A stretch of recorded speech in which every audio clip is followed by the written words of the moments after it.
Welcome to Crystal Quest, the show where we are playing a Final Fantasy JRPG-inspired game of Dungeons & Dragons. I'm London Carlisle. This is our fourth episode. We're back. We made it. And we're here with this wonderful cast of characters. Who do we have at the table tonight? We'll start, as always, right here.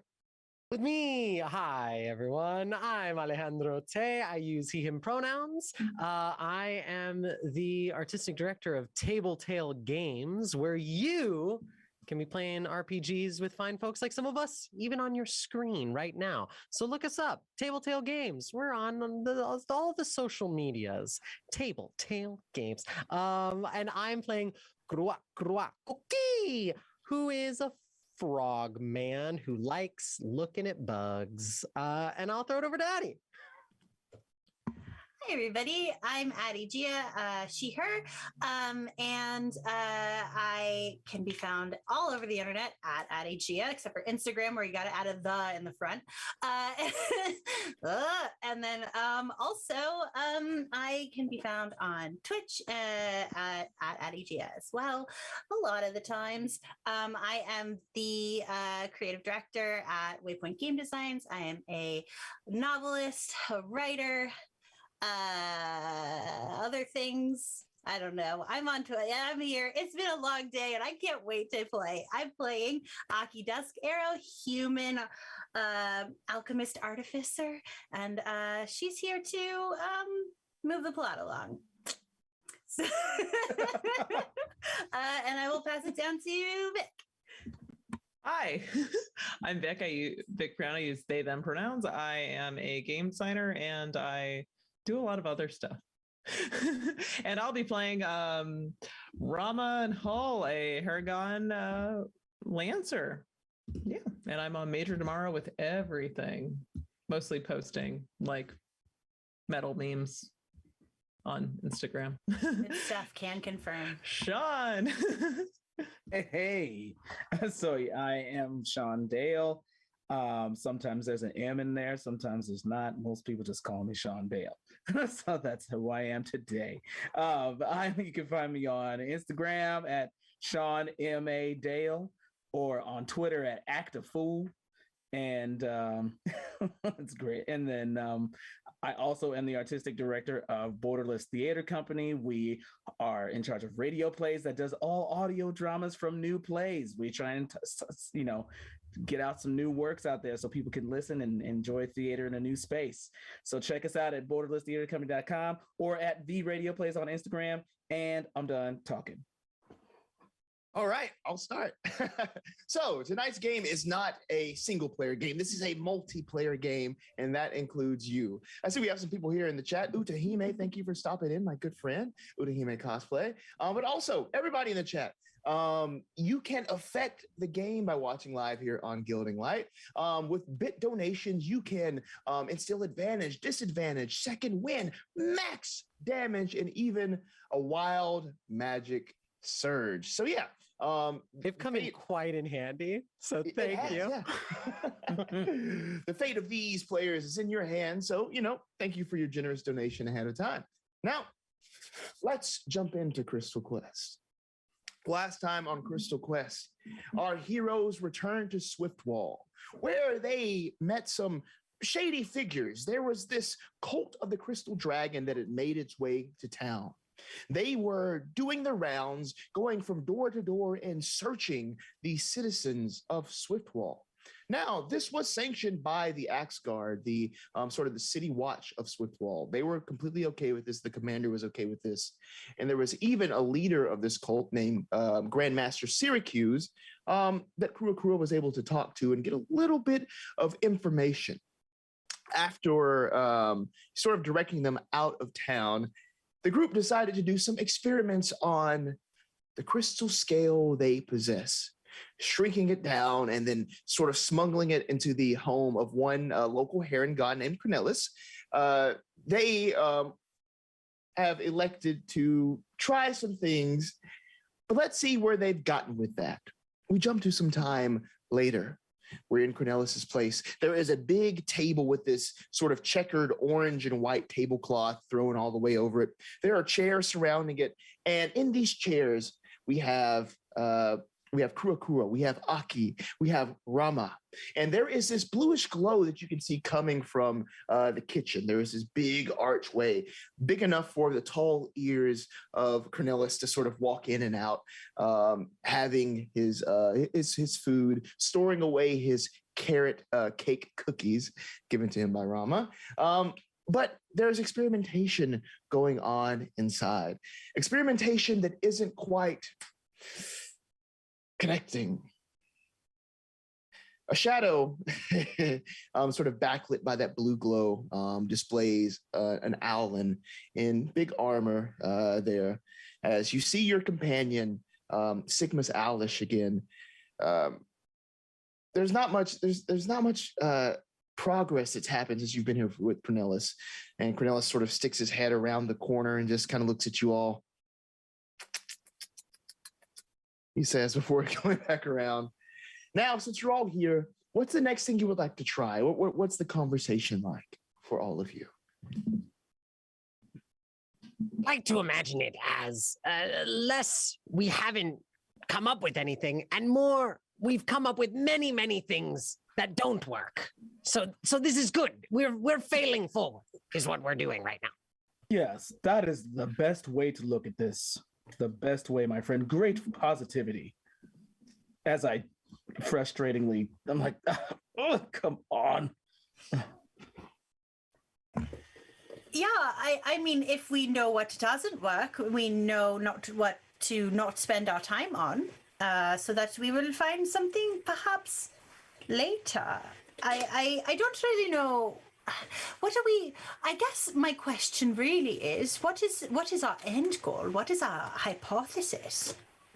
Well, we need to figure out why it is that this artifact has been so desired by so many people, and why it seems to want to be desired. It seems to want others to worship it. Useful questions for delving into. It's just, I mean, I keep getting outvoted. I keep wanting to just connect as many people to it as possible and see what happens, but I'm willing to go along with the group and not just push it around town and connect everyone to it.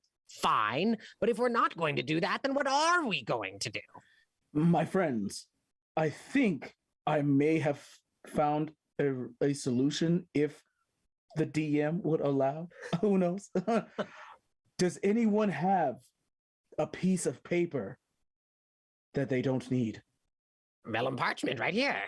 Ah, yes. What if I take this piece of paper and I tinker with it just a little bit, not too much because it's a piece of paper, and I, infuse this piece of paper so that it can be our homunculus item. And then inside of this piece of paper, we will wrap the gem, and it will remain hidden from the naked eye, but the paper will be, you know what I'm saying? The ways of your artifice are, I will admit, somewhat opaque to me. It is a paper is non-magical item, and I think that if we expand our thinking, it could work. No, anyone? Is this to? Oh, I'm Rama. I am very interested in hearing what you have to say. Please continue. Oh, I just want to see what happens with the paper. Like I want him to succeed so badly. Oh yeah, of course. Especially I'm on my after last yesterday. Well, so I am wondering if it can move with us without us having to sort of. It is hidden, but only in plain sight. Is that sort of what you want to do? Is that no one would suspect that something would be hidden inside something else, and made to look like an actual moving, speaking, breathing creature. Ah, interesting. It's an object inside an object inside an object. Right. It's an object wrapped inside it. Interesting, like a paper bird, but inside, like the bird has eaten it. I am willing to try this. Of course, it will have to be a very big piece of paper, no, because it is we won't be able to get. I have a few sheets of parchment. I can mend them together. Oh, and here then you we can, go. just yes. make a big, okay. This is teamwork. Here we go. Here's all Yes, the pieces yes, of paper my you friends. need. Yeah, we make a big origami square All right. and mend it Cool. Yes. foot at a time.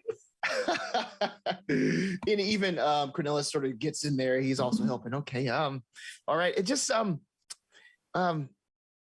we're making a friend to carry the crystal.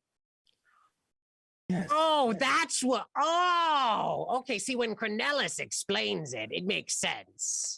Yes, it's very clear now. Yes. Thank you, Cornelis. Is that correct? Thank you, Cornelis. I didn't know that's what You we are were- a I was very just- valuable member of this team, Cornelis. Yes, yes. I'm just here for the cookies, honestly. We shall make you more. We are happy more of to your- pay in cookies, yes.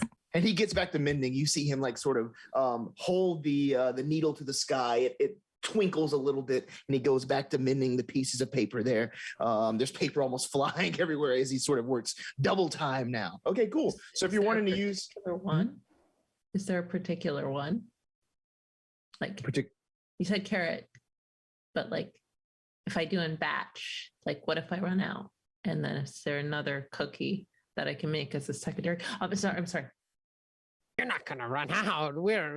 We can supply you with Okay, cool, carrot cool. cookies. Sounds good. Cornelis, Sounds good. I'm as sorry. you I'm need sorry. to Cornelis, keep going. justify Yes. taking over your home. he goes back to double time. The pause stops. Cool. So what are you wanting to do the your artificer infusion, correct? Yes. Infuse an item. My infuse an item. Okay, yes. So what this does is creates sort of the core of this homunculus, this little servant that you have, a little almost familiar type thing, similar to Kura is there. Would anybody feel courageous in attuning to it, or if anyone feels like they can wrangle this thing, or I could attune, but I want to put it out to the group since it's a group effort. Aki had the most success before. To the crystal or to the homunculus? Or both? Well, you did have the most success with the crystal, so maybe you should control the homunculus that controls the crystal. Sure. Yeah. This is. Yeah. Sure. Yeah. Okay. Then it is yours. And I'll infuse it. So please, Sean, describe what it looks like as you magically infuse this large sort of makeshift sheet of paper, almost blanket-like now, with that crystal sort of just floating in the middle.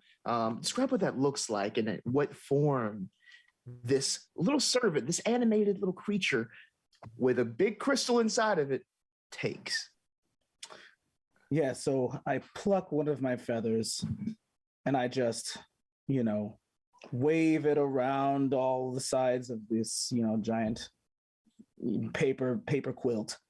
And as I wrap it up with the crystal, I say,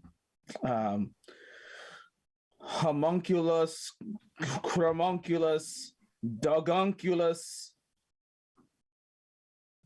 infuse. And what you see there, is 4 legs begin to slowly sprout, and it looks like a Great Dane of sorts. Nice. So that you have this sort of this homunculus sort of takes the form of that doggish creature. I sense a theme here. Dogulus homunculus. Amongst the seams of this creature, you can just see that sort of slight blue glow as it almost even floats a little bit. Its gait is sort of light as it's almost being carried by that floatingness of it. But it just looks at you and and sort of just comes over to you. It like will float over to you, almost paddling through the air, circling you, just looking around, all of you sort of diving and swimming through the air around you before landing back on the ground and at attention looking at you.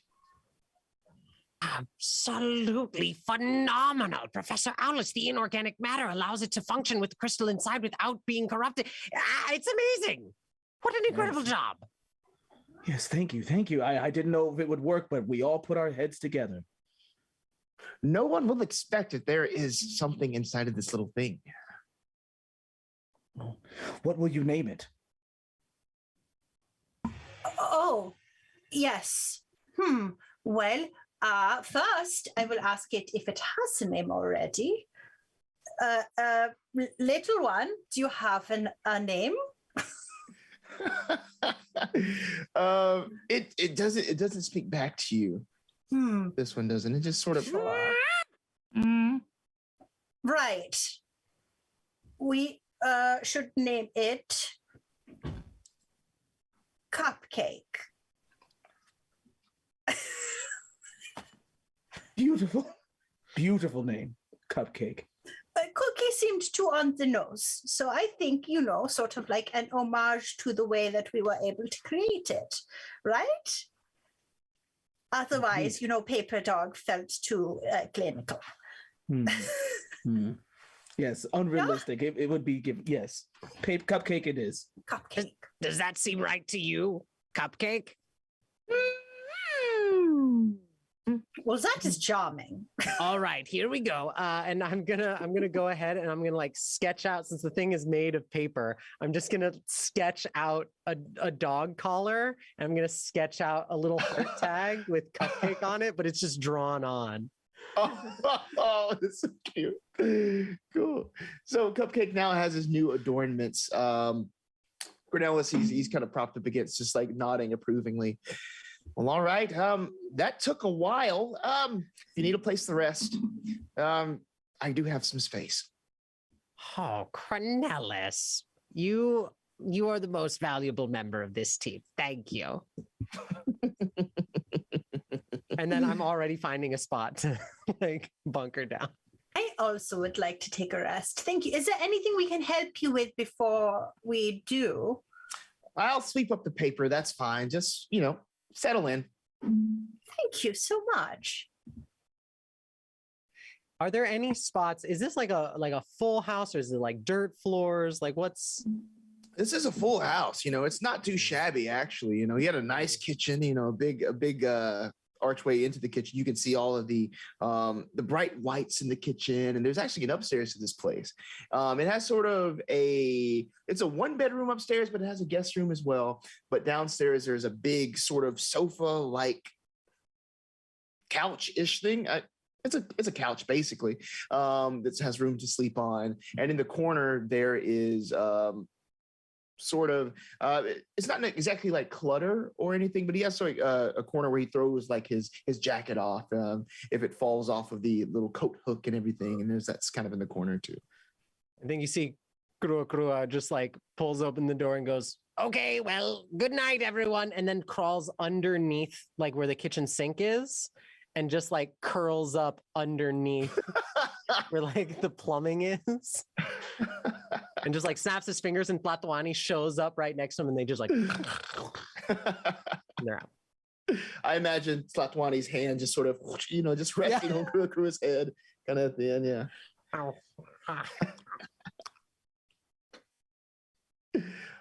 All right, where are you bedding down for the night, Rama?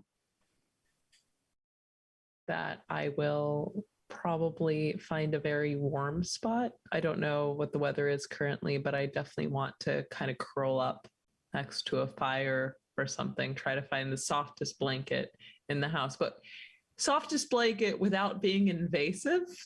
So it ends up being the kind of like the thing that you kind of throw over your couch in a decorative sense. Yeah. I was about to say he has one of those. It's like dark brown with, again, like sort of checks on it and like little fringes on the end of it. Pretty thick and definitely warm. Definitely will be taking that somewhere with permission. Make yourself at home, please. maybe by the stove or any sort of heat signifier of any sorts. So I can have toesy toes. Gotta warm the bunny bean toes. What about our infuser for tonight? Sigmus, where's the professor sort of bedding down? I'll probably, fly up and is there a tree outside or maybe some high place in his house that I can perch on and just whoo-hoo. Yeah, there is this tree that sort of hangs over this window that's right on that second story floor. So there's even like window access to that tree, or of course you could fly up from outside right onto this branch that kind of hangs down. Yeah, that's where I'll just claw in there and sleep. Woohoo. And Aki. There is a bedroom, yeah? Yes, a free bedroom. I would like to sleep in the guest room, please. Very well, very well. All and right. now the night is relatively safe. We're here in civilization. Please take the benefits of a long rest. We got there, y'all. All right. So the next morning, Sigmus, please give me a perception check. Being outside, sort of perched on high.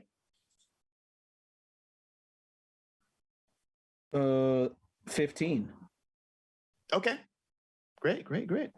So what Sigmus notices early in the morning, the cult of the Crystal Dragon, of course, they sort of went to inspect the cave.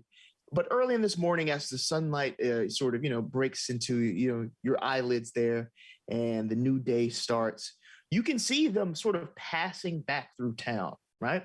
But again, they're packing up the things they left, and in an efficient practice form, they are making their way back out of town, a different direction this time. Just before they pass through the outskirts of town with that 15, I'll say that you notice this.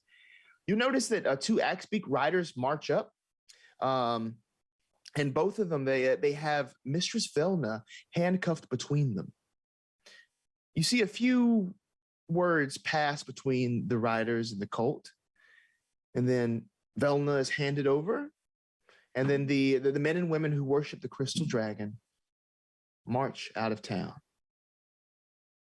What do you do?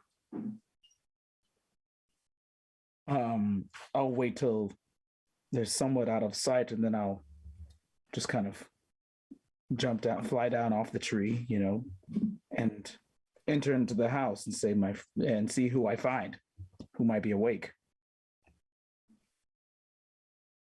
Or maybe, you know what? If nobody's awake, I'm gonna go to Krua Krua. My friend, awaken, please. What is going on? What? There's cupcake. Someone ate a cupcake. Cupcake is fine. Cupcake is fine. But I must tell you some disturbing news. About disturbing news? What? Yes. Well, upon awakening, I just happened to catch a glimpse of some of the soldiers we saw yesterday, doing their rounds throughout the city. They're leaving, going in a different direction. But as they were leaving, I noticed that they had Mistress Velna locked up and arrested. Mistress Velna? Mistress Velna, yes. Who's Mistress Velna? One more time. She is the school teacher. Yes. Boy. Yes. The school mom who denigrated our positions in our classes. Who gave me terrible advice the best advice really on how to speak to students and my career changing advice as well. That is horrible. Yeah. They might take Mistress Velna and be talked out of a valid career as an armorer. Well, I think they had.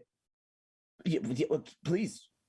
That would be terrible. We must find them immediately and tell them what they're getting themselves into. Yes, and there were some Axbeaks there who who the cult had passed her to. Am I right? Is that right, DM? That's what you just said. I'm muted. Okay. Yeah, some of the Axe Guard with their axe beaks ride up with Mistress Velna and pass her. Right. There you go. Pass her to the cult. Do we know where they're going? Do we assume they're going to the barracks or? They did not leave the way that they came. That's what I do know. We should wake the others, but I think I can start on something that may help us speed things up. And I'm going to hop outside while Sigmus goes and grabs everyone else, and I'm going to start a ritual. Okay. Please do. Please do. Who's the next person that I probably see? Who else do I see? I'm not going to go in the guest room, I guess. So, yeah, I believe you're Rama. the Rama, are you? you? Rama, yeah. Rama, and I, take my feather and I tickle this little ear. Oh, good choice with the ear. She kind of twitches, and her left foot just ricochets, kicking probably whatever's in front of her at least a few feet, and she's like, "Yes." I'm sorry to have awoken you in such an abrupt manner, but okay. There is some pressing news that I have already alerted Krua to that I must tell you. I saw the cult and I saw them leaving, not in the direction that they came, but in a different direction. And then I saw Mistress Velna, and she was locked up with the axe beaks, and the axe beaks gave her to the cult. Do you remember Mistress Velna? Yes. Yes, of course you do. The one that doesn't approve of your occupation. It does not. It's okay. I was embarrassing too. Well, I was embarrassing. You weren't embarrassing. I was embarrassed. I'm proud of you. Thank you. That's besides the point. But yes, we must. Kuru is out there doing a ritual. I must wake the others and let them know. What kind of ritual? Do I need help? I don't know. Maybe ask him. He might. He's small but mighty, so I don't know. I'll go make sure he doesn't exploit himself. Okay. And then I'll just knock on the door of Aki. Yes. Oh, whenever you have a free moment, could you just come out? I have some pressing news to tell you. Of course. I then opens the door because I have already been doing reviewing my notes from the previous day. So I have been awake for a little while. So I just pack up my things and yes, Professor, what is up? Well, I was awaking to the beautiful morning, but then I was troubled by something that I saw in the distance. I saw I had already told Aki this, and I have already told Rama this, so you are the last to know. I'm sorry, but I didn't want to disturb you. Anyway, so I happened to see in the distance the axe beaks, and they were exchanging Mistress Velna, the school teacher of the little boy, with it. She was in chains. They exchanged her with the cult, and the cult is now leaving the city. But not in the same way that they came. They're leaving in a different direction. But I don't know, where they're going. So Krua is doing a ritual. Rama went to go help. And now we need to figure out what has happened with Mistress Velna and her school kids. I have an inkling, but it's probably because of us, right? Yes, probably. Okay. Yeah. Well, we should stop this. Hold on. Let me get my pack. All right. Do you know what ritual Krua is doing? I walk down the stairs as I'm asking. I think as you walk down the stairs, you see that I've started it's going to take about 10 minutes, but I've started going outside, pulling up mud and wet earth, and if there isn't any, I'm pulling up just dry dirt and I'm putting it in the sink to make mud, and I'm spreading it out on the clean tile floor in the kitchen in circles with arcane patterns, and I'm trying to call forth. Each time I'm going out, I'm calling forth to various frogs and little birds and small beasts and things. And I'm going to cast Speak with Animals. And I'm going to try and get them to tell us where they're going, giving us a clue as to what has happened, if any of them saw what happened with Mistress Velna, or at the very least where she's been taken. You see a myriad of little creatures sort of swarm into the place. Little frogs hopping in there of different shades and hues. Birds that tweet all the way down to the windowsill, sort of perching there. A few are like pecking to the outside. They can't really get through the glass, so they'll try to fly around. But yeah, you meet all these people. Oh yeah, then now they come in. Now as you raise, Yeah, just get in here. No, anywhere you want. It doesn't matter about the molting. Just shed feathers. This is too important. It doesn't matter. A small little yellow bird lands right in front of you. Hey, what do you want? Hello, my name is Kroakoki, and who am I speaking with? It's Tweety. Sup, Tweety.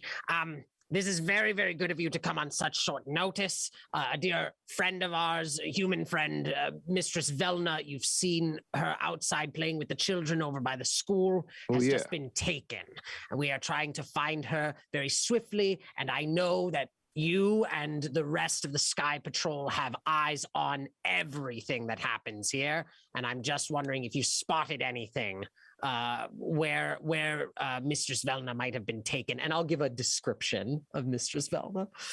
Yeah. So as you're saying this, he says he thinks, he takes his wing and sort of scratches his feathers, ruffles them up a little bit. Now his head is a little uneven with the feathers sticking up on one side. But he says, I saw them heading out of town. They're going back the direction in which they came a couple of days ago. They were heading over to this rickety mansion that's out near the old buildings, the falling down old buildings. Is one of those. That's where they came from. I expect that's where they're going. Tweety, you are so incredibly valuable as a member of this community. And I just wanted to say that if you spy any sort of carrot cakes or cookies or anything around here, just feel free, grab what you need. Your friends can as well. You've been such an incredible help today. Sky Patrol, Land Squad, roll out. And he sort of takes off, and the frogs hop away, and the birds, they go away as well. Yeah, so with the help of the Sky Patrol and the Land Squad, you do have a sort of a clear, pretty much general direction of which they're going. And it's bright daytime. The ruins are very apparent and well lit at this hour. So, it's pretty easy to get there whenever you choose to head out. Okay, team. I know where they're going, and I think we may even be able to access this place. I may or may not have ingratiated myself with the Grandmaster yesterday, and I may or may not know a password to get into this mansion because I may or may not have intimated that I wanted to join this cult. You did it in a reasonable way, to be fair. Thank you. Your validation means the world to me, Rob. I would have said something. Or kick something over if it went too far. It's good to know that you have my back, and I just really appreciate this. Yeah. Don't join the cult, but be the cult. You won't have to join the cult when you are the cult. Then joining is it's pointless. Yes. Just be safe. Is our host anywhere nearby? Oh, yes, Crenulus. He comes down the stairs. Breakfast time? Yes, actually. And we have many more guests. So pretty much any food that you have, if you just can spare crumbs or anything like that and just spread them outside. I promised the Sky Patrol and the Land Squad to anything in your larder. So I really, really appreciate that. You are the most valuable player on our team, Crenulus. Thank you. I feel so special when you tell me that. Well, that's good. But the who? he says as he goes and grabs the Right. thing. All right. Let's go. Outside, there is sort of a small sector of the Sky Patrol sort of just like circling around. They were perched on top. As soon as you all sort of step out, they'll start circling around and almost following you, following/leading, they'll head out in that same direction, flying above. As you are you leaving Swiftwall, or is there anything else you'd like to do before you do that? I think unless there is something somebody wants, I think we do sort of leave as quickly as possible. Yes. So with the help of the Sky Patrol and is that what they're called? Yes. Land Squad, Sky Patrol. Yes. As they're going, and as you are seeing these tracks of the Colt on the ground in front of you, no rolls required. You able to follow those on out of town. You never catch up with them quite, but the clear tracks of the Colt end abruptly at the broken door of a dilapidated old mansion. Despite the fact that the interior that you can see through the holes, the massive holes in this sort of stone, despite the fact that it's dusty and dirty, there's no sign that anybody ever disturbed it directly. Nobody ever touched the door. Nobody ever tried to hop over anything or crawl inside from what you can see. Everything around you is quiet, and it seems as if they just vanished without a trace right at the door. What do you do?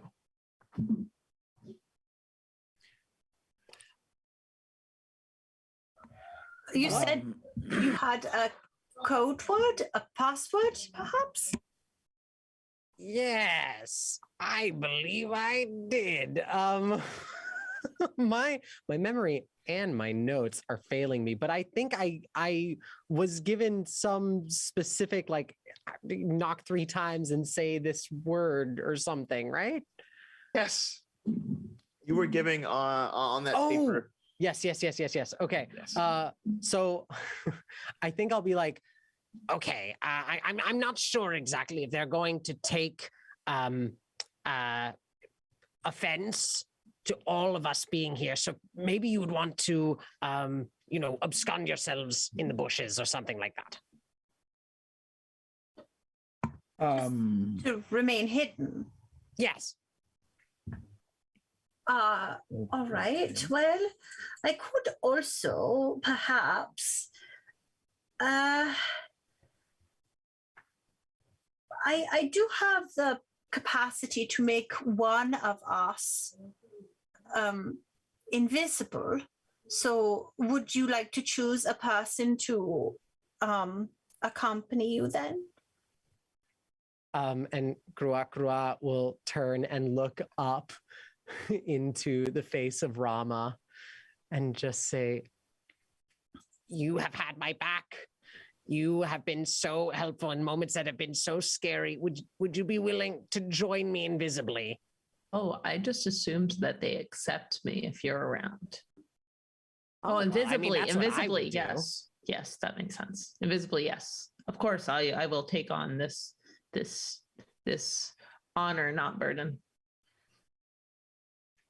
All right, let's do this. Okay, it does end. The invisibility ends when you make any kind of attack. So don't until you're ready to be seen, ready to be perceived, really. I'm never ready to be perceived. Okay, well, then we've established our limits. Here you go. And I will take out, I take out a little vial and I sort of splash it, and wherever the little droplets of the liquid like hit, it sort of like grows and you become invisible. So that is exciting. I'll just watch as her hand disappears. I will write down the passcode and I will fold it up and hand it off to Sigmus, just in case. And then I'll gesture in like the direction I think Rama is, but it's probably the wrong direction. And I'll go up to the door and I will say, we bask in his light, and then walk through the door, assuming it's going to open for me.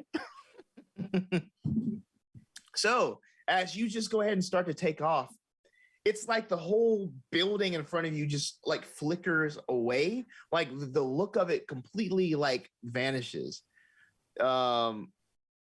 Instead, what appears is it's more like the stone military barracks, very well upkept, very nice. And this is the image you're seeing as you say that and as you walk directly into this place. Yeah. After you sort of pass through that threshold, Rama, do you join as well, or? Okay, yeah. So as you two would pass through, it's almost as if again it would flicker away, and Aki and Sigmus would just see that dilapidated old mansion return. How long do you think we wait?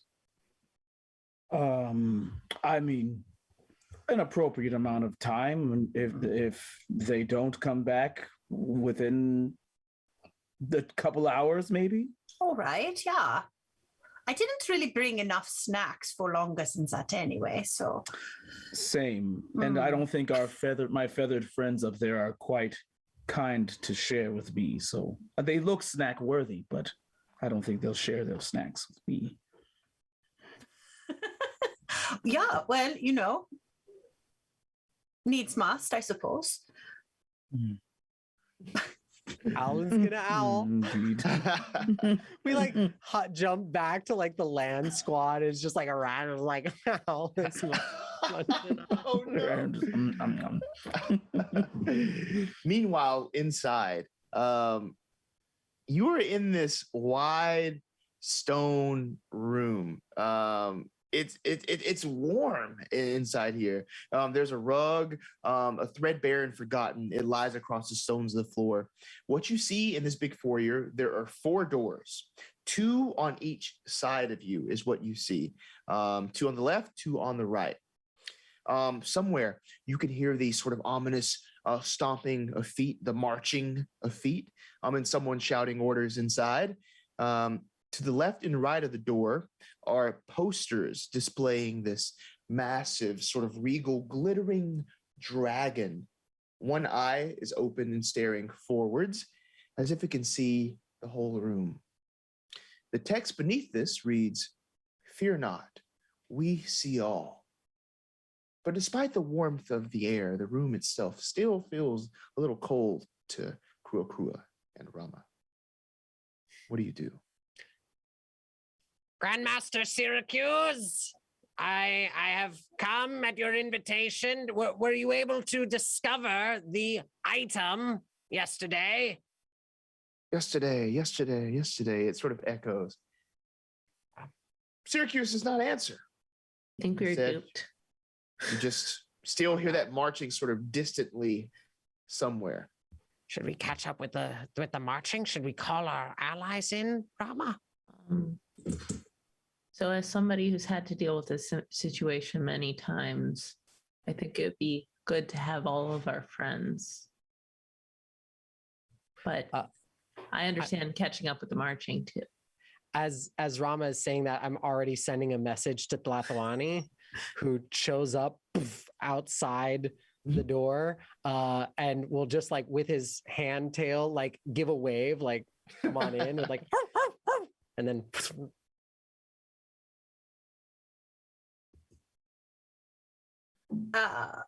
we didn't discuss a signal. Perhaps that is it. he'll show up again. All right. Okay. Yeah. No. Okay. I just, conjecture. Okay. We'll go outside, or at least I will. I'll follow you. That's fine. Where's Cupcake? Yeah. Go ahead. I was going to say Cupcake has joined you again. He's your little homunculus servant now. He's just kind of floats around you and is just there alongside you two, right in between. Oh, there you are. I didn't see you glowing all blue there. Excuse me, Cupcake. Onward and upward. Yeah, Cupcake is welcome to ride on my pack or my shoulder if they want. Otherwise, they can follow behind. And we say the words, and then we go inside. And you're met with the same sort of scene: the warmth, but still the cold. The big sort of posters on the wall, and the stone area. There are 2 doors on your left and 2 doors on your right. Well, here they are. I unfold a little piece of paper and we look at it. Should we say it together? You're inside. Oh, I'm sorry. I thought it was walking inside. Sorry, I thought it was You're good. process. My bad. Are there any like symbology or like sigils or something on these doors, or they are just doors? They are simple doors, but big and sort of like heavy material, solid doors. And where did we hear the marching echoing away from? Perception all around, please. Okay. Sweet. First one. That's a 16. 17. 18. Nice. All right. Is that everybody doing checks? Right. That'll let you know that this marching is sort of located in the room. Let me make sure in my notes here. I'm gonna give you the right room. Let's see. Yes. I'm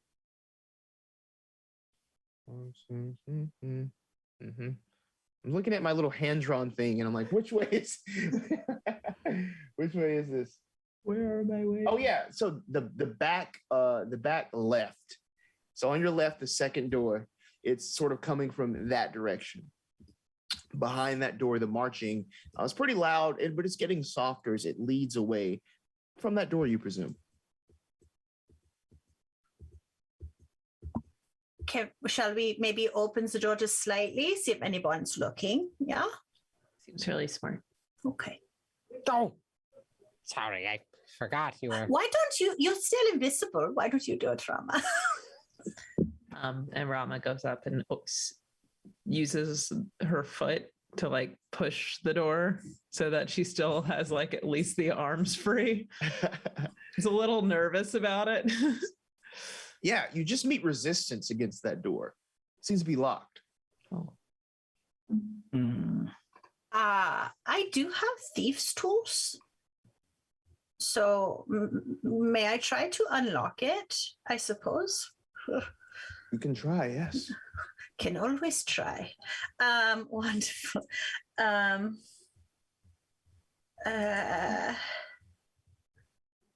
do I roll thieves' tools on the digital character sheet? What is that? Come on, your thing. You just do dexterity. You can add. Yeah, that's what I just figured that. But in case there was an actual. Yeah, I don't see an actual one for it. Okay. Dexterity. Thieves' tools. Roll. Oh, not very good. 12. Okay, yeah, with a 12, you're meeting a lot of resistance. It seems to be that this door is perhaps some like super like old model of door, but should that make it simpler to unlock? It's kind of weird. It's almost as if in the ancientness of this door, it was a lot more complex, and your thieves' tools aren't quite getting it. I also have a set of thieves' tools that maybe with my larger claws. Yes, I am very weak. It is not easier for me to.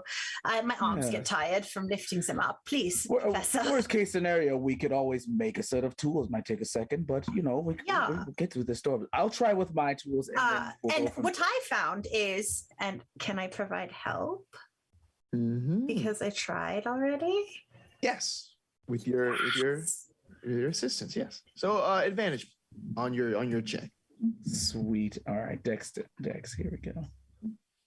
with advantage. Do that again. Oh, nat 20 +3. We getting through this door. Is that the second one? Did you roll it twice? That was my second one. The first one was not good. Yes. Great. Cool. Oh my goodness. Yes. So describe what it looks like as you sort of crack the lock here. Aki coaching you alongside. What does that look like before these doors swing open? I have these glasses on, my like fine magnifying glasses. Yes. What was that? What did you say? Oh, I found that the third pin is like really stubborn. That's why I got tripped up. Yes. There it is. Ooh. I heard a click. I never heard a click. That might be it. Yes. Let me get my stethoscope. I'll listen at the door. Oh, yes. That was definitely a click. Let's try it. I pushed. We'll try again there, Rama.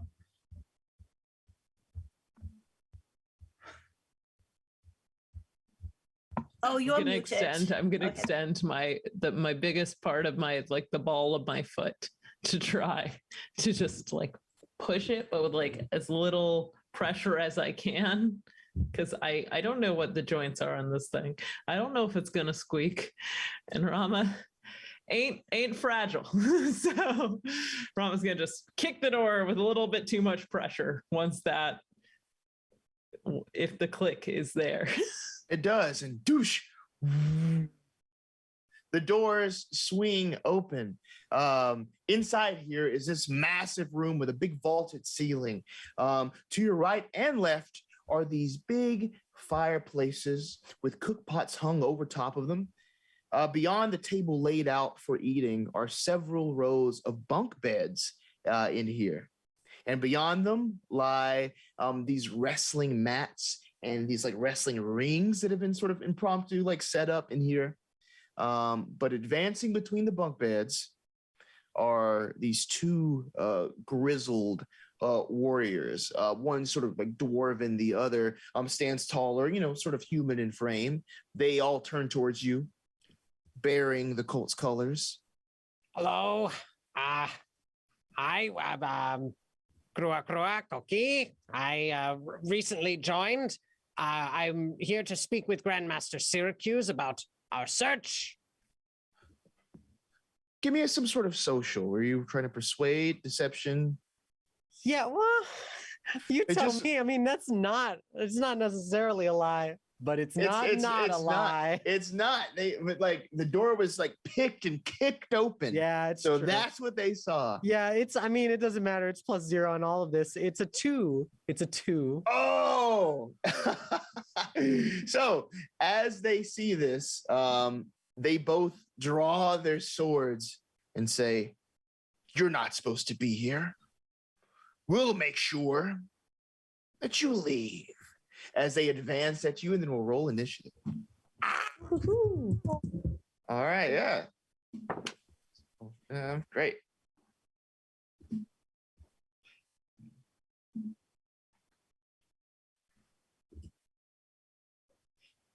Seven. Let's 10. do that again. Yeah. I got to 17. Do you do a 7 then a 21, Rama?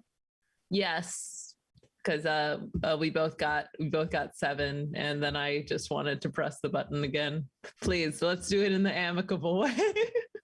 I'm very happy going last. Okay, cool. All right. Sometimes it's just so easy to just press the button.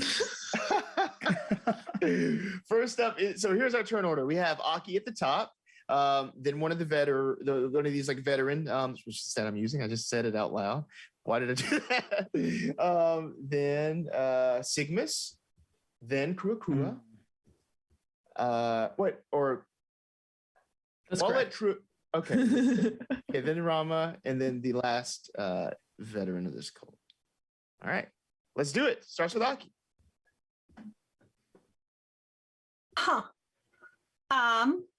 So what you can see is they are probably about, I'd say like 25 feet in front of you. They're kind of right next to each other, maybe like a 10-foot distance between them. But they had these swords, the dwarven figure and the human figure, and they are pointing them at all of you. They seem pretty tough and burly, both of them, even with their differing sizes.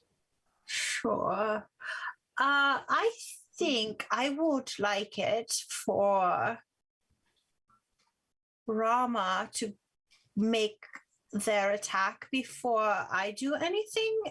So may I hold an action to cast a spell after Rama goes, and I will forego sort of movement and my bonus action. Okay. So after Rama, okay, cool. Yes, you can hold that action. Next up is this the first of this cult members who's going to rush up. He's going to try to get as close to Sigmus as he can. He has his long sword, and he's going to try to strike down at you, Sigmus, with that long sword. That is a 7 to hit. But as he clashes against your armor and sort of is thrown back by it, he's going to swing it around the other way and try to get at you. Again, this one is a 15 to hit. It hits. All right. So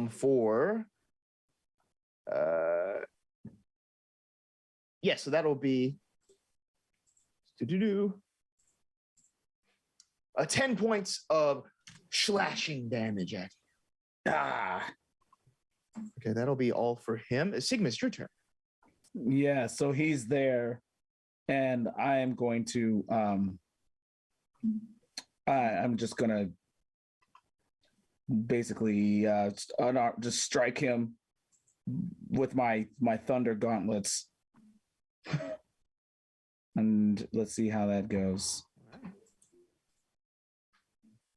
Does an 11 hit? An 11 does not hit, unfortunately. Okay, dang. All right. And I'm gonna punch him one more time with that was my right. Now I'm gonna punch him with my left. Here I go. Okay. What about a 17? That hits. All right. Thunder Gauntlet. To the face. 5 points of damage.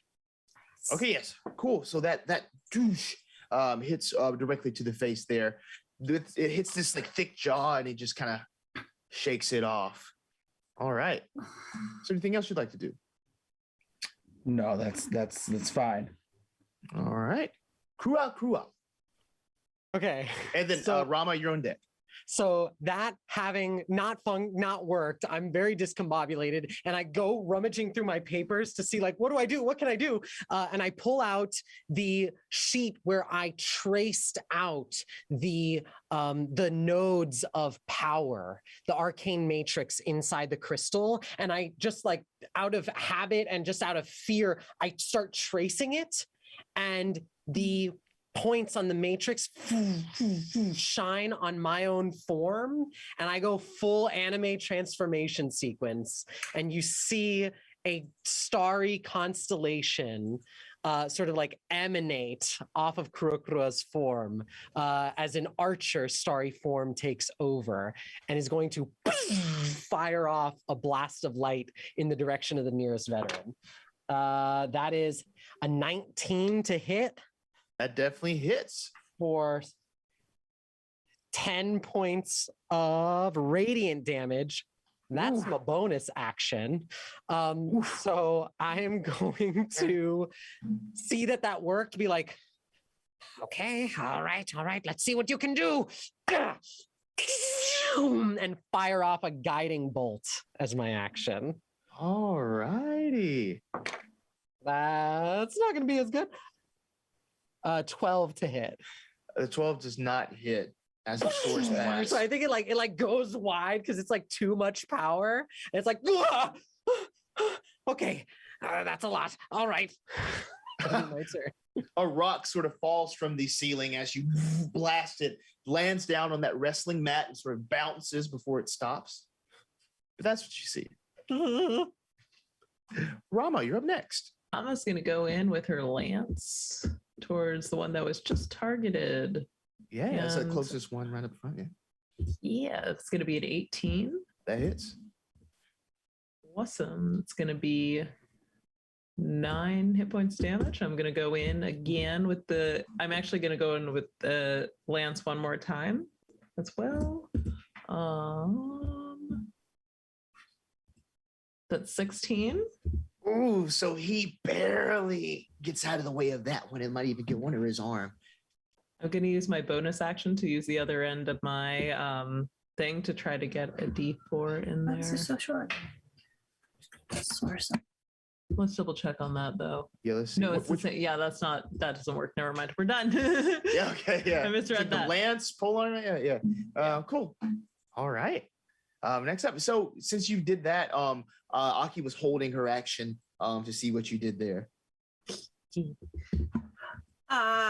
Yeah, because I dropped concentration on invisibility, and I will take out a file and throw it at the feet of these combatants and cast fairy fire as it explodes everywhere with glitter.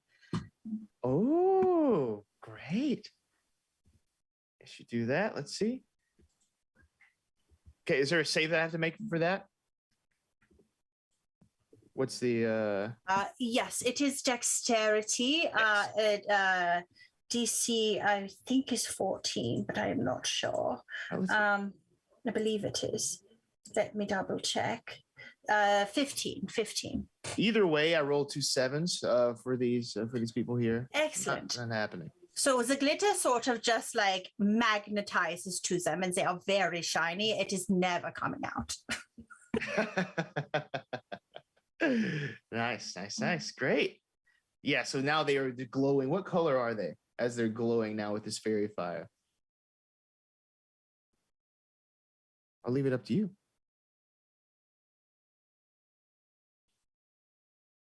Yes, Aki? I'm so sorry. My audio just cut out for a second. I was just trying to figure out what happened. So sorry. Give me 1 second. Mm-hmm. I can't actually hear anything. Oh. Okay. What was the question? I'm so sorry. Can you hear me now? Yes, I can. Cool. I was just going to ask, what color is this fairy fire? What are they glowing like? Yeah. I think it is sort of like a red and yellow, sort of like golden, like just sort of explosion. And it is beautiful until it sticks to you everywhere. Indeed. All right. Yeah. So with that, of course, advantage to hit them. Next up is this other veteran of the cult who is going to try to run in and get as close to Rama as possible to try to land a hit with that long sword. That triggered my opportunity of attack. Okay. If he's getting that close to me. You can take it, yeah. Awesome. And that's a 12 to hit. It's 12 to hit. Fantastic. Sorry, just spaced out for a second. You good? Cool. Somebody's fighting with some reach on them. I got a 22. That hits. Yeah. And that's hidden with the 11 damage. That stings. He regrets coming that close as he tries to get in there. He's going to try one more desperate attempt. But it's some dangerous environs he's dancing around in there. But he does have a 16 to hit. Sweet. It hits. Not sweet for me, but it hits. And with that long sword, 11 damage to Rama. So we both got each other in a fairly even way. Yeah, and I must mention that we do. Christopher J. Fish has given advantage to the next person who misses with an attack. Of course, the fairy fire is working right now, but we'll work that in anyway. You know, we really appreciate that. So thank you. Triple advantage, yeah. Triple advantage. Thanks to you, our friend. All right. Next up, Aki, back at the top of the order. And these they're looking actually kind of shaken by you all. They didn't expect you to put up this hardy of a fight. Right. Okay. Yeah. No. So I would like to, now that I have done the fairy fire, I would like to take out. I have a bow and I'm proficient, so maybe I will just use that to just. I don't necessarily want to kill them. So can I make a straight roll with this disadvantage to counteract the advantage? Yes. Okay, wonderful, because that's perfect. Okay, here we go. Maybe it will work. I hope so. I have only done this in practice on targets that were inanimate. It is a natural 20.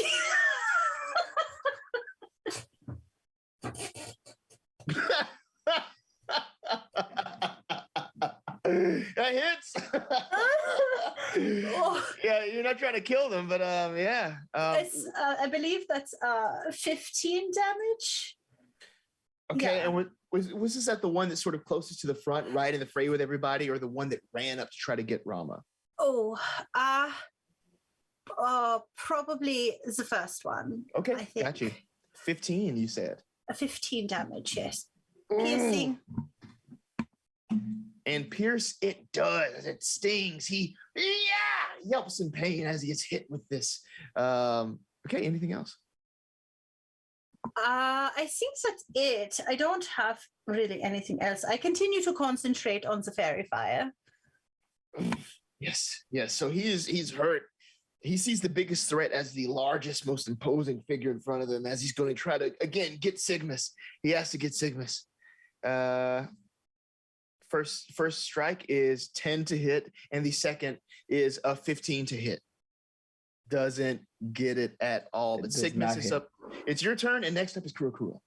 Okay, so you said there are bunk beds and stuff all around. I'm assuming there's a pillow, some pillows on these bunk beds. Yeah, feather pillows. Okay, yes. All right. I'm just, I'm going to cast catapult on this pillow, just towards this guy's head, and just pillow fight, knock him out with this pillow.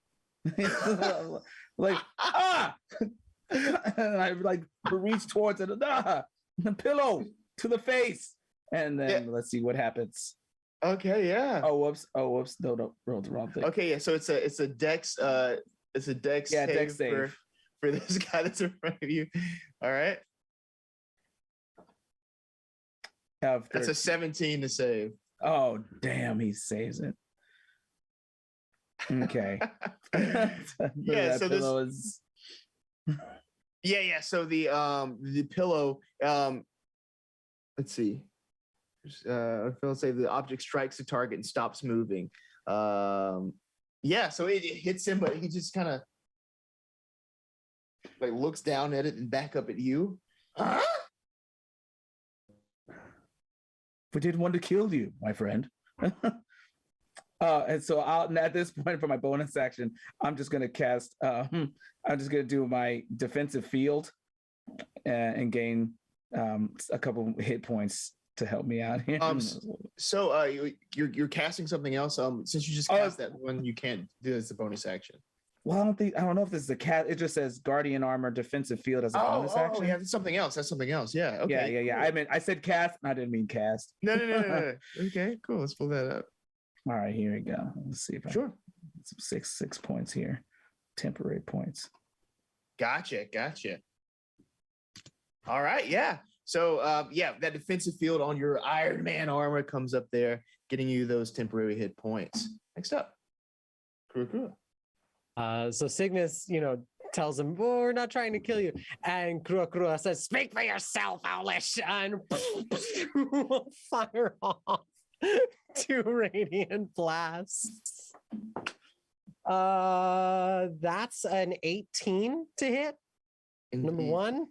And Yes. then And that's a 25 to hit on number 2. So it's again same play as last time, but now I've zeroed in. I'm no longer shook by the power that's coursing through me. So you just see that starry archer form draw back and send out a bolt that's followed by a guiding bolt. Just and I'm gonna roll some damage. Roll that damage, please. Woo! So exciting as there's a flurry of light. That's coming. 17 points of damage for the guiding bolt. And 7 points of damage for the archer starry form shot. How do you want to take it out? Take them out. I think he meant what he said. I think the blast just like shoots into him and just like crystalline energy just like shatters through him as if he is a crystal shattering and then just falls apart. Oh, oh, oh. Yes. That happens. Next up, if there's anything else, no. Oh, no. Rama. Terrified by his own power. I'm going to go in again and pretty much repeat my actions of targeting the one closest to me. Okay. I totally botched that roll and got an 8. I imagine that did not hit. That does not hit. I'm going to try again. You still have advantage on these rolls from the fairy fire. Oh, yeah. True. And then if you miss again, you have advantage from Christopher. True. What are these rolls? Geez, I have one more left. Oh, and it's a nat 20. Awesome. Yes! That was a 20. That was a 26 too. It was a chunky one. And that is the power of helping these players with the bits. Yes. Nice. Please. Woo! That's 11 hit points of damage. You know, why not also get that 1d6 from the pole arm adept in there too? Because you mentioned that last time, and I was like, oh wait, that is an option. Yeah. So 11 plus the 6. And plus the 6, and that's gonna be 17. Cool. And if that nat 20, that made that 11, right? So it was the 11 was made by the nat 20. Okay. It's actually a very low nat 20 roll. I was about to say 2d12s, yeah. Cool. And then the 6. Awesome. Cool. But yeah, this guy is about halfway at full strength. He's a dwarven guy. He's just very shaken by that. But he is going to attempt to. He's looking at the door behind you all, like he's trying to figure out some way to get there, but there's no getting through you all. He sees that as his way out, and he's just sort of looking around, seeing if he can get over there, but he has to strike again for 2 more at Rama if he can. This seems to be his only sort of chance at this for 9 and 8 to hit. And he says, "You're not getting out of here alive if I have anything to say about it." Rama just kind of steps out of the way with that 8. Oh, you said he did hit. He did not. No, yeah. Oh, yeah, no. Rama just like kind of slides like out of the way to kind of jostle him a little bit. And it works. He says, yeah. So Aki, you're back up at the top. Sigmus on deck. One guy. Okay, well, is this I'm not really excited about killing people is the thing. So having never really done it. So I think I just maybe will try again with if you allow it disadvantage. Okay. Straight roll because of the fairy fire with the longbow. I don't think that does it. It's a 10. It does not. I didn't think so. And that's it. Chris Fisher advantage though. Oh, okay. Yeah, I can do that. Oh no. Thank you, Chris.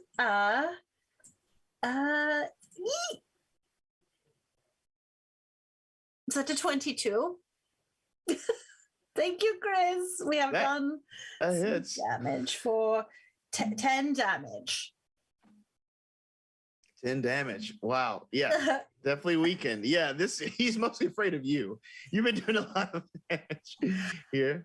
It's my infused bow, so it like grows out of my hand, and I pull on the string, and it and it's sort of like it's just a little vial, just like everything I have, and it just sort of like turns into this bow that then I just manifests its own arrows, and then I just.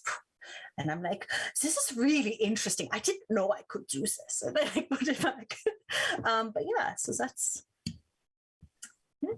That's sick. That's sick. Cool. Yeah. So as that happens, yeah, he's very sort of shaken by that. Is the best way I can describe it. Sigma's you're up next. All right. So what I'll do is there's one that's between me and Rama, right? Mm-hmm. That's the one. trying to protect us. The one left. Yeah. Yeah. All right. So what I'll do is I'll attempt one more time with another pillow from the second bunk bed because I want this pillow to knock someone out. I really do. And so I'm gonna cast catapult one more time on this pillow. Okay. Cool. I was like, the pillow. All right. You need help. Let's see if he can get out of the way of this. That is an 11. Yes. It hits him. It hits him. Please roll your damage. And he takes 10 points of pillow damage. Let me roll something here. Okay, yeah. Okay, 10 points of pillow damage. Now, as I mentioned, these are feather pillows. Pillows aren't that very heavy, but as this pillow soars through the air and connects with the skull, you can hear just like almost this metallic, like clink thud combo, that really like knocks him silly. It's like there was something inside of this pillow when it would like flew across the room. There was something in here that hits him, and he's like, oh, and looks over at it. He's not looking good. He's dizzy, and you can see him sort of stumbling and swinging around. Yeah. And I'm just gonna maybe take about 10 feet. I'll take about 10 feet, 10 steps back from him as he stumbles around. Okay. All right. Krua. I will just hold my starry action blast, and I will say, "The woman from town, where did they take her?" The ritual. My head hurts. Go through the door. He says as he falls over. I'll like hop over to like put the pillow that just smacked into him like underneath him as he falls. As you do that, you hear it again. Dink! Like he falls again on this whatever object is inside the pillow. I'm just gonna reach in and pull, like, is there something in there? It's like there's a metal box that slides out. It is dark, like dark bronze, sort of intricately carved. It has a sort of draconic scale design carved into it as well. But it's a big box. This one's all yours, Owlish, and I'll throw it over to Cygnus. Oh, thank you. As we exit combat, you can just hear him sort of snoring along the pillow down there. He's out. He's cold. What do y'all do? That was a lot. Yes, never underestimate the power of a pillow. Yes, or whatever what is in there? I don't know. Let's see. I'll just open it. As you open it, you see this sort of shiny key. It's just a long key sitting in some like foamish padding inside of this thing. Oh, wow. It's beautiful. perhaps for the door, maybe? Perhaps. Let's give it a try. So Was it so it, the door? Well, so there are several doors. There's a door deeper in this room, right? Sort of like a big door. The veterans were standing next to it when they spotted you. There's also the three doors that were outside. So I mean, you can try any of these, but those are the doors available to you. If you don't mind, while they're trying whatever doors, could I, one, collect a sample of the person that turned into a crystal and fell apart? And two, could I just see if this person has, like, as a person that we didn't murder, kill, like, has anything in their pockets, or like a little, like anything that I would think was important. I don't want to like loot them exactly, but if there was something useful, like this is the password to all of the things in the future, I would like that. Cool. Give me an investigation check, please. Absolutely. Investigation is okay.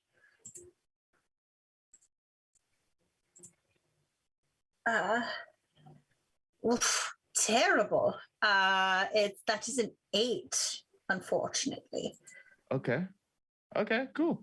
What I'll tell you with the 8 is there's only simply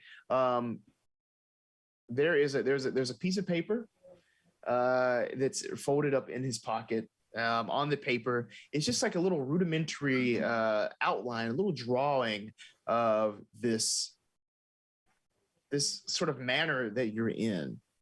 You can see that right now you're in the members room. You see the other locations are labeled from where you were in that main area. So you're in the members room right now, which was on the back. Did I say the back left? Mm-hmm. Yeah, the back left. Mm-hmm. The door on the front left is labeled the office. On the right side, you have the library. And then on the back right, you have the weapons room. And there's no indication as to what is beyond the door at the end of this room?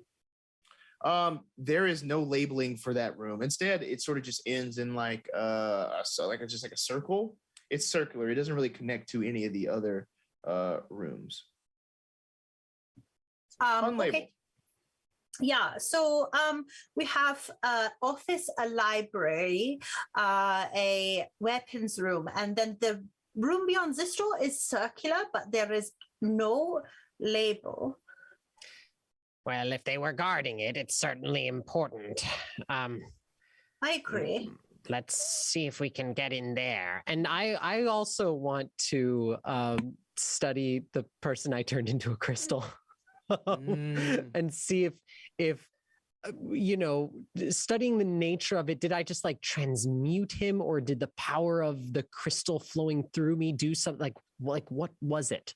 You know what I mean? Like what's happening to me as well? I don't even know what's happening to me. Yeah, you seem to have unlocked some sort of like bigger like you're starting to understand the structure and like the nature of this crystal, right? By connecting those dots, you seem to have created like your own form of like just like crystal energy that you launched at this person, this crystal magic of your own, which was the downfall. So it did sort of turn his body into a crystal before breaking away.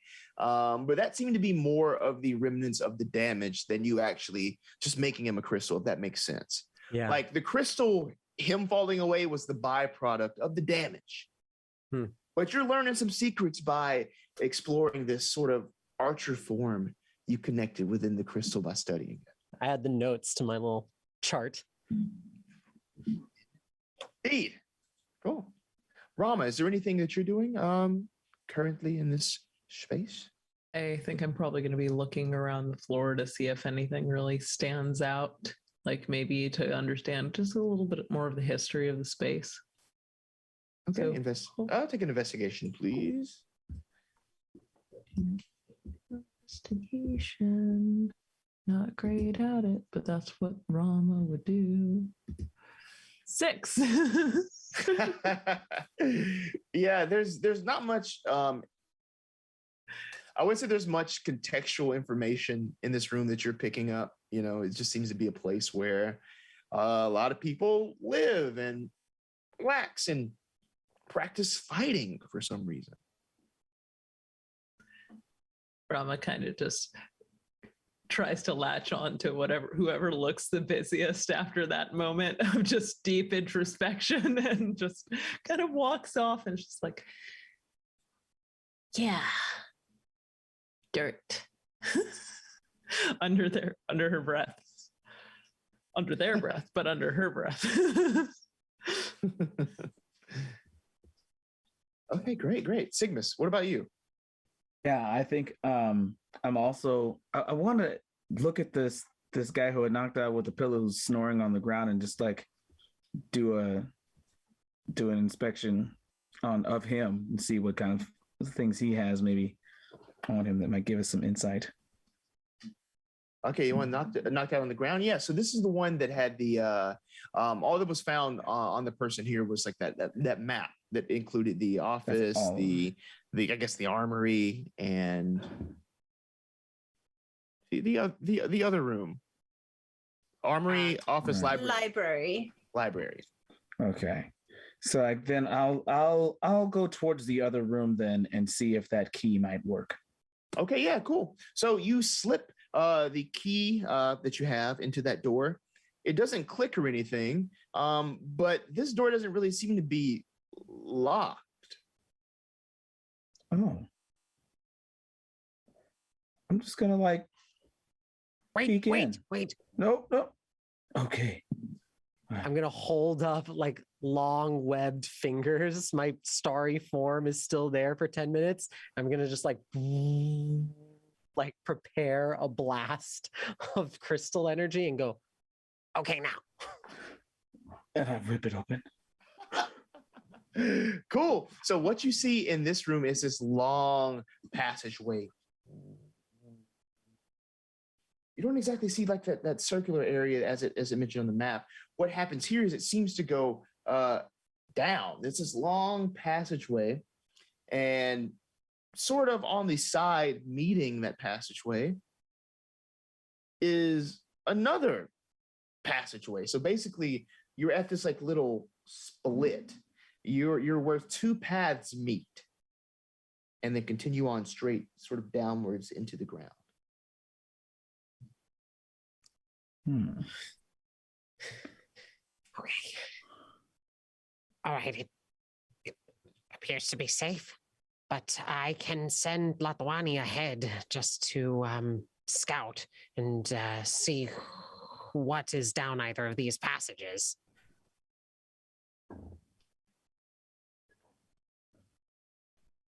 I'll do that. If no one fights me on it, Latwani will just pad out and across. Okay, yeah, cool. Yeah. Skittering about, he extends their hand, feeling around the passageway. Which way would you like to send him first? Sort of straight? I'll send him down the side passage. The side passage. Yeah. How do you communicate with your familiar? As long as he's close enough, we talk telepathically. So there's a lot of like.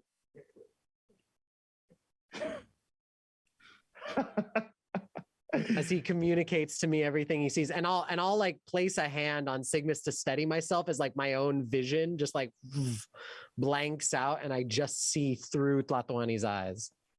Ooh, cool. So as you're seeing through the eyes and communicating telepathically, you're sort of gathering that he has made his way by some sort of secret passageway into that office that was mentioned on the map.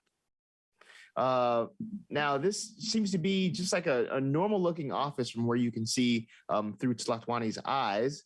But there are these cabinets stuffed with papers. There's like a big desk in the middle of the room. And you can see this sort of high stool sitting right behind that desk.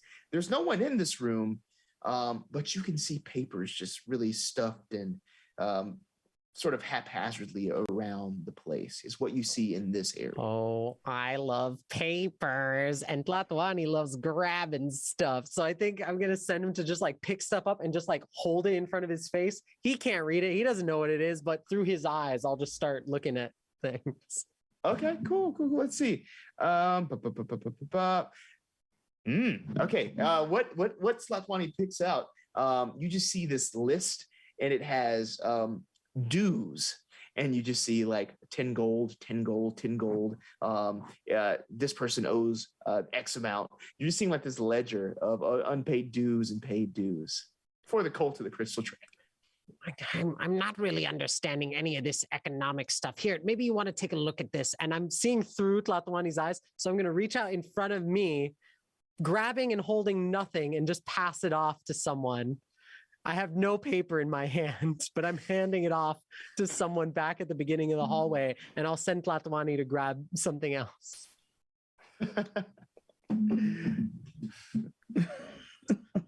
How do you all react to this? Well, I'm sure it's very interesting, whatever it is. Yes. There's no real information because there's nothing. So I think we just humor. I just take I put my hand sort of like a little bit on, like it just brushes the fingers of Krua, so he feels like I'm taking paper from him.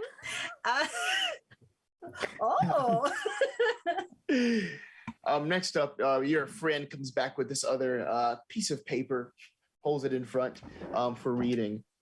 Here, you're seeing instructions for a ritual that would summon the Crystal Giant, it says. Oh, this looks serious. We everyone take a look at this. Come, crowd around, and I'll hold up nothing again. Something that the crew would be able to read is that the ritual requires at least 2 artifacts that have been concretely touched by Zero. They need 2 artifacts, much like what we've already discovered, which means either they found something else or come, we need to find this ritual chamber. If Mistress Velna is wrapped up in this could be very bad. And I'll come out of Tlatoani's eyes and be like, let's go. It seems safe. And I'll just start hopping in the direction that Tlatoani went to so that everyone can actually get their eyes on this thing. Yeah. Oh, I'll follow. Cool. So you're actually going around into the space now, right? Mm. Great. Yeah, so it's a semi-dark passageway, but with cupcakes sort of going alongside you. There's like a little faint glow that makes its way around in there too. And soon you are in this office. But for all the strangeness and magic that you encountered, being there in the flesh, it seems mostly plain.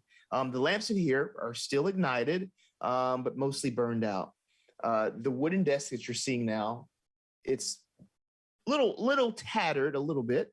But here in the flesh, you have that paper with the instructions for summoning this crystal giant, and the papers with all the dues, membership, and recruitment type things as well. This is what you see in here. Is there any hint of what things they have, what artifacts they've uncovered, or what they're intending to use for this ritual? Yes. So drawn on the sort of drawn next to the page, the only things that are adorning that really are just drawings of scales. They look pretty much like the crystal scale that's currently inside a cupcake.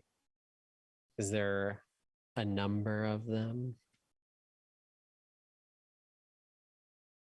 There's just 2 on the page. Okay. Sigmus, if I'm reading this correctly, then we're going to want to keep Cupcake far away from that ritual chamber. Yes. Unless we want to face a crystal giant at some point, which, I would actually be fairly interested in seeing. No, you know what? I've changed my mind. Let's bring Cupcake into that ritual chamber because that might be, just for science, it might be very, very fascinating to witness. In the name of science, it must be done. All right. Well, I'm glad that we have. I do not agree with. Wait, hold on a sec. Um, here. As long as I'm not the science. No, but we will all end up being victims of said science, I think. So perhaps I have Even a stinger. better idea. When we get sort of, there's a ritual chamber somewhere, we will find it. I have a spell that allows me to create a small extra dimensional space, and we can just put Cupcake in there. Wonderful. Perhaps. It'll be accessible so that when we need Cupcake for the appropriate moment in the ritual, we can access Cupcake once more. Absolutely. Yes, Excellent. absolutely. That's a much better idea. Yes. Right. It's still so science, we can but control safe. the access, and I will definitely make sure that Cupcake cannot take place in the ritual. It's I will- very right. important to control for variables. Right, Mhm, exactly. I sort of give a face to Rama like, what are they talking about? Mama just shrugs. But you see the fear. Also, I have a question that you can please feel free to say no to.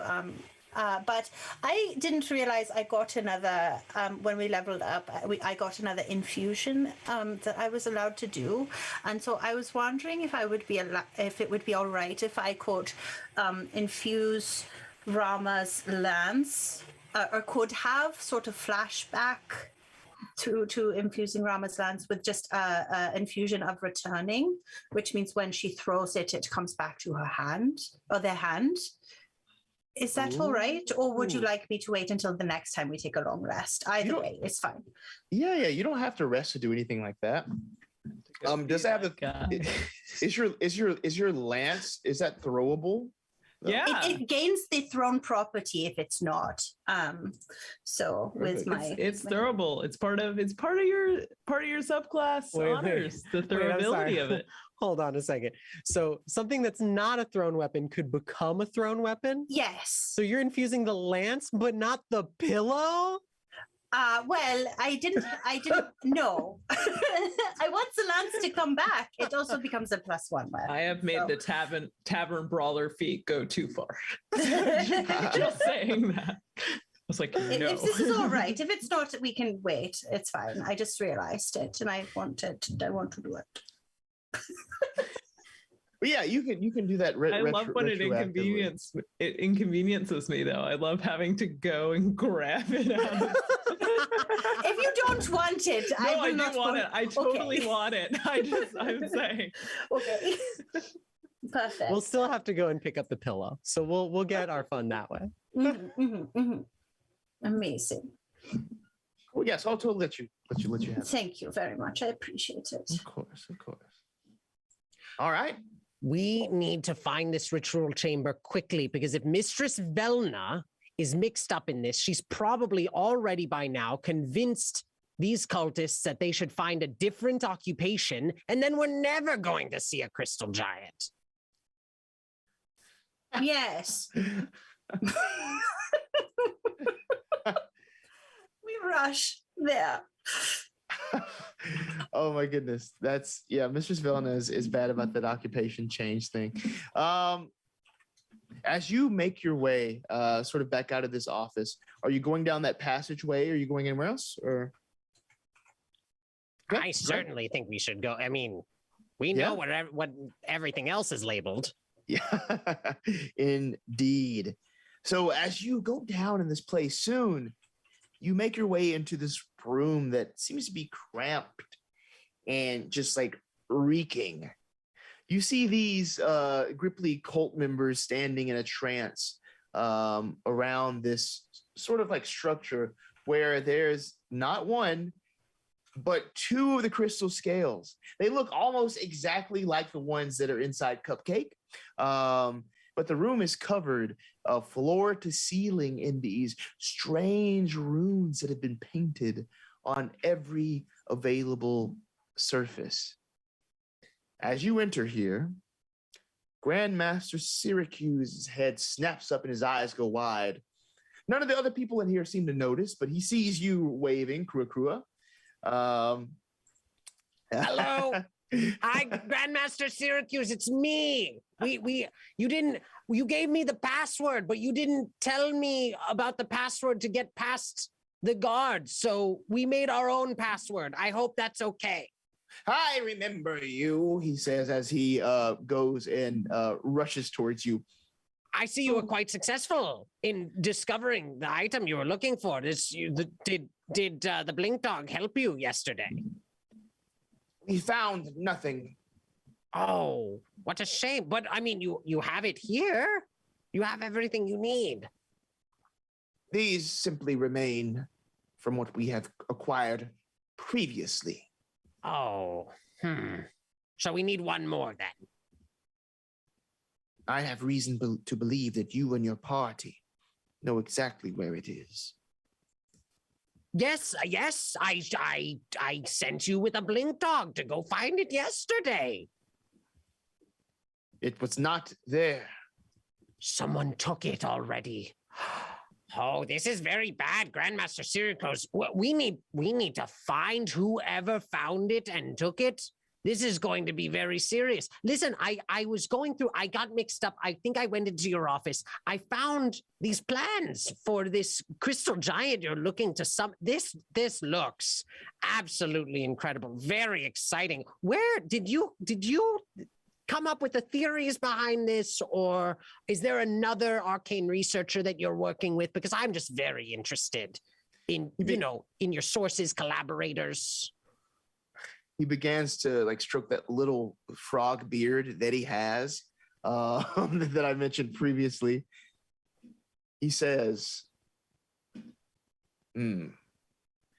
what my men found out there were tracks, little Gripply-like feet. And of course, my men had barely stepped into the place when they found these others, as he looks down at your feet, but also paws, as he looks at Rama, and talons, as he looks at Sigmus, and booted toes, he says as he looks at Aki. Those are very common sort of footprints, though, is the thing. But I'm just now connecting. It sounds like conjecture, really. The four of you together, and then you're sneaking around in my office. It seems that you're sneaking around. No, you invited me here. You gave me the password and everything. You remember yesterday?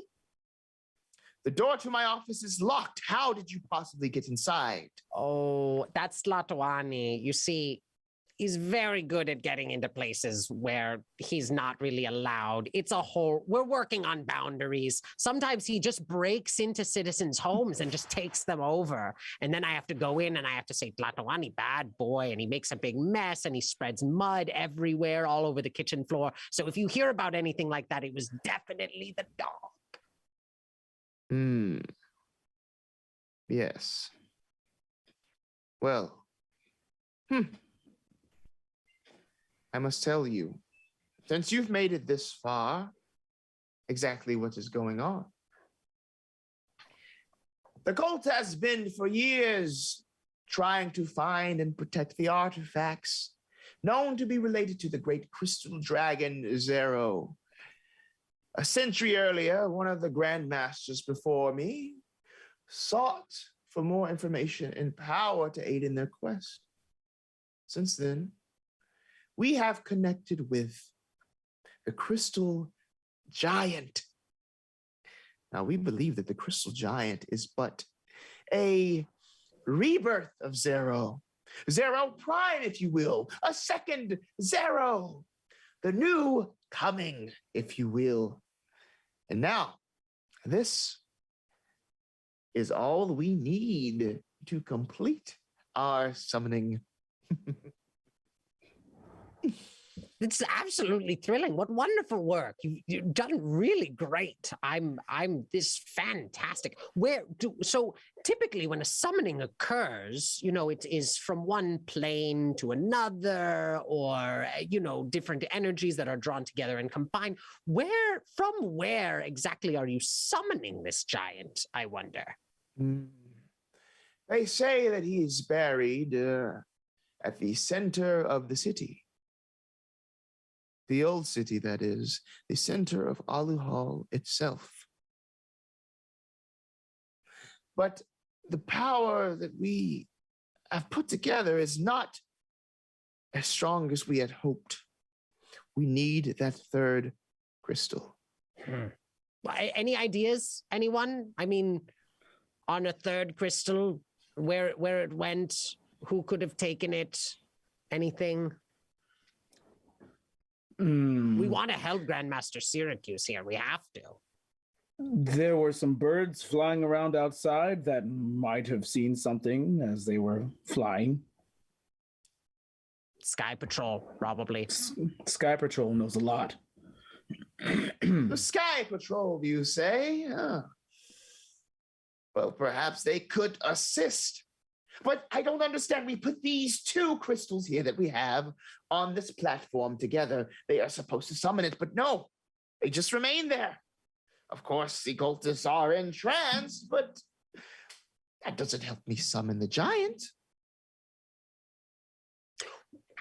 I have one more question. I mean, maybe it has something to do with exactly who is. So, for example, we understand that Mistress Velna was taken from the town as well. The preschool teacher, is she involved in the cult somehow, or is maybe her energy involved in summoning this giant in any way? Yes, the Scholar of Swiftwall. Now, apparently she had aggravated the Axe Guard for some reason, so the commander, Grosjean, paid us some money to take her away. Oh, good. So she's just away now, like in a dungeon somewhere or something like that? No, just in the library, you know. Oh, just in the library. Okay, well, great. I mean, you know what? A library would be a great place to research and find other leads of where this third crystal might have gone. I mean, team, what do you all think? Yes, a library. We could find much information there. You mean the library that I own here? Well, I mean, you've been looking at it for a century. We're fresh eyes, Grandmaster. We could have a new perspective on old material. I have no doubt that you've collected all the relevant information. It just sometimes takes connecting the dots to put a new thing in place. Yes, and a lot of us are quite learned. Rama here is so incredibly adept at even just being able to blend into a thoughtful trance that it's like they disappear. I've seen it. Thoughtful trance. Or haven't. So there are two crystals already here in this room. Oh yeah, on They are sort platform. of over there. Yeah. Mm-hmm. Okay. Is Krukra maybe dominating the conversation so much that I could maybe go over in that direction? You know, Grandmaster, I have another question. I found this piece of paper. Now, this giant, how big are we talking? And I'll like draw his attention away. Okay, so he's looking at that. So yeah, are you trying to like sort of stealthily get over there and Sort of like, yeah, I'm not, yes. if you choose to do so, let's now use Christopher's advantage, specifically here. If you would like to get over to those crystals. Right. Just sort of flying casual. Sorry. So this is with advantage, yeah? Okay. Yeah. Perfect. Advantage. 16. Okay, yeah. He is furiously like just playing with his beard there and just looking at the paper that Krua has and just looking around as you're able to go by unnoticed. Just sort of casually. Wonderful. So I have the spell rope trick. And I was wondering if I could just throw some of my rope up into the sky to create this extra dimensional space that then Cupcake could go up into, and then maybe also these two other crystal shards as well. Okay, yeah, you can. Okay, great. I will. I have like a bag or something. I will just sort of like scoop the crystals, so I don't touch them just in case, and just sort of climb up in the background. All the other people around you are sort of entranced, and as this happens, me. No, yeah, not even paying attention. So as you bag these up, and you say you're putting them in some sort of extra dimensional space, yeah, at the top of the rope. Mm-hmm. Cool. And as that happens, as these crystals fall from view, the sort of blue glow around sort of stops. Syracuse just looks around. What happened? The crystals go away into the space, and it's almost like as simultaneously as they're removed from the platform, going to the space with Cupcake. What you hear is this. It's almost like a mix of a grumble and a roar. As Syracuse looks over, finds you. I think you did it. Oh, the giant is awake. Oh no. All three crystals in the same place. Thank you. You're in. He points at you, Krua. And if that will end tonight's episode. Oh no! Thank you for accepting me into your horrible call. Oh no! Wow! Oh no! Great! Awesome! Thank you so much for joining us here. All the people on Twitch hanging out with us, giving us advantage, throwing in your love in the chat. We'd love to see it. Special thank you to Gilding Lights. Thank you to Satine. Thank you to DC. Thank you to the whole crew over there. I'm London. You can find me on Twitter at London Carlisle. Do tabletop stuff. Have a lot of fun with it. And I have the most fun playing with these wonderful people. Where can we find you, Tay? You can find me at Tabletail Games. I mean, I have my own social media, but I don't do anything on it. So Google Tabletail Games or go to Tabletail Games on Twitter or Instagram. We're hanging out there. Come play with us. Yeah, I'm on TikTok, Instagram, Twitter, and Twitch, all at Adigea, except for, of course, you got to add the on Instagram if you want to find me. Also, I am streaming literally in an hour at twitch.tv/The Jolly Poncho. I'm going to be playing Dead by Daylight. So if you really can't get enough of me tonight, come on over. Vic.